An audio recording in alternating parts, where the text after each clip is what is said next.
গত সপ্তাহে রাজধানীর একটি কনভেনশন সেন্টারে টেক ব্র্যান্ড আসুস ROG আনলিশড শিরোনামে একটি অনুষ্ঠান আয়োজন করে, যেখানে তাদের বেশ কিছু সিরিজের ল্যাপটপ বাংলাদেশের বাজারের জন্য উন্মোচন করা হয়। আসুসের new generation ROG series, tough series এবং নতুন ভি সিরিজের গেমিং ল্যাপটপ প্রদর্শন করা হয় এই অনুষ্ঠানে। এই ল্যাপটপগুলোতে রয়েছে এনভিডিয়ার মোস্ট আপডেটেড RTX 50 সিরিজের GPU, ROG Strix Scar 18, যা মূলত প্রফেশনাল গেমার ও ক্রিয়েটিভ পারফরমেন্সের জন্যই।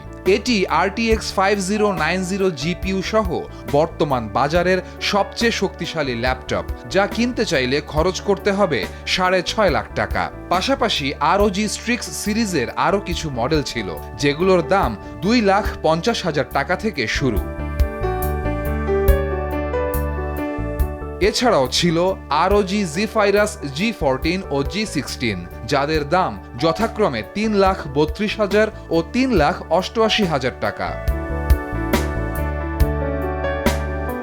আয়োজনে আরও ছিল টাফ সিরিজের A14, A16 ও F16 মডেলের ল্যাপটপ, আর এদের দাম 1,94,000, 1,87,500 ও 1,70,000 টাকা।